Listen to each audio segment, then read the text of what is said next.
ஸ்ரீமாத்ரே நமக. நமஸ்காரம் ஃப்ரெண்ட்ஸ். இந்த வீடியோவில் நம்ம என்ன பார்க்க போகிறோம்னா, புதன் கிரகம் மற்றும் காதல் தொடர்பை பற்றி பார்க்க போகிறோம். பொதுவாகவே காதல், நயனம், அதே மாதிரி ஜோக்கு, காமெடி, ஜாலியாக இருக்கிறது, ஜாலியாக பேசுகிறது, ஜாலியாக சிரிச்சிட்ருக்கிறது, இது எல்லாமே புதனோட காரகத்துவத்தில் வந்துடும் நமக்கு. புதன் இரட்டை தன்மை கொண்ட கிரகம். பொதுவாகவே பார்த்திங்கன்னா எல்லா ராசிகளை விட அதிக காதல் வயப்படுறது பார்த்திங்கன்னா மிதுன ராசியும் கன்னி ராசியும் தான். ஆனால் செகண்டு பார்த்திங்கன்னா ரிஷபமும் துலாமும் வந்துடும். ஏன்னா என்ன தான் புதன் காதலுக்குரிய கிரகமாக இருந்தாலும் சுக்கிரன் தான் அது வெளிப்படுத்தக்கூடிய கிரகம். சுக்கிரன் தான் பாசம், அன்பு, கவர்ச்சி, வசீகரம் எல்லாமே வந்துடும்.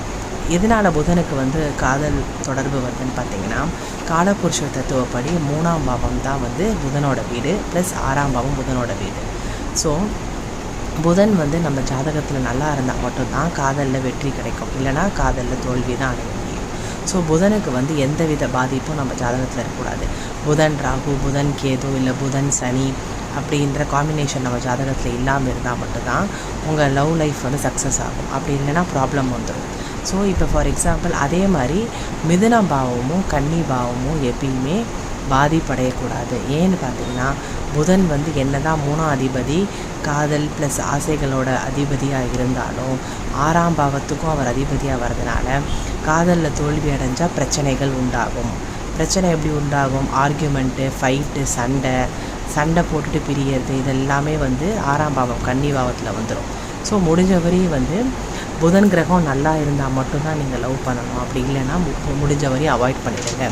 ஏன்னா உங்கள் ஜாதகத்தில் புதன் பாதிப்பாக இருந்ததுன்னா ஆப்பனண்ட் உங்களை ஏமாற்றிடுவாங்க. அவங்க ஜாதகத்தில் புதன் ஸ்ட்ராங்காக இருந்ததுன்னா உங்களை கூட சண்டை போட்டுட்டு உங்கள் மேலே பழி போட்டுட்டு உங்களை பாதிப்படைய செஞ்சிடும் அந்த புதன் கிரகம். ஸோ முடிஞ்ச வரையும் அதை அவாய்ட் பண்ணிக்கோங்க. அதே மாதிரி புதன் கேது காம்பினேஷன் எய்தர் ஒரே பாவத்தில் இருக்கோ, அப்படி இல்லைன்னா திரிகோணமாக பார்த்தாலுமே நீங்கள் லவ் லைஃப்பில் அவாய்ட் பண்ணிக்கோங்க. ஏன்னா இது எல்லாமே ப்ராப்ளம் ஆகிடும். அப்படி இல்லைன்னா லவ் லைஃப் ஃபெயிலியர் ஆகிடும். ஸோ புதன் கிரகம் நல்ல நிலைமையில் இருந்தால் மட்டும் லவ்வில் இறங்குங்க ஃப்ரெண்ட்ஸ். அப்படி இல்லைன்னா முடிஞ்ச வரையும் அதை அவாய்ட் பண்ணிவிட்டு உங்கள் லைஃப்க்கு ஏற்ற மாதிரி ஒரு லைஃப் பார்ட்னரை சூஸ் பண்ணிக்கோங்க. அதே மாதிரி பார்த்திங்கன்னா புதன் தான் கம்யூனிகேஷன். ஸோ கம்யூனிகேஷன் இல்லாமல் உங்கள் லவ் லைஃபே கிடையாது. தகவல் தொடர்பு, மெசேஜ், டெக்ஸ்ட்டு, ஃபோன் பேசுகிறது எல்லாமே புதனில் வந்துடும். ஸோ இது எல்லாமே உங்களுக்கு புதனோட காரகத்துவத்தில் வரதுனால புதனும் காதலும் எப்பயுமே பிரியாத ஒன்று. அதனால தான் கல்யாண தாமதம் கூட புதனால் ஏற்படுதுன்னு நிறையா விஷயங்கள் இருக்குது. நான் ஆல்ரெடி ஒரு வீடியோ போட்டிருக்கேன், நீங்கள் போய் செக் பண்ணி பாருங்கள் ஃப்ரெண்ட்ஸ். ஸோ உங்கள் ஜாதகத்தில் புதனோட நிலைமை எப்படி இருக்குன்னு எனக்கு கமெண்ட் பண்ணுங்கள். ப்ளஸ் உங்கள் மேரேஜ், லவ் மேரேஜ், அரேஞ்ச் மேரேஜில் கூட நீங்கள் கமெண்ட் பண்ணலாம் ஃப்ரெண்ட்ஸ்.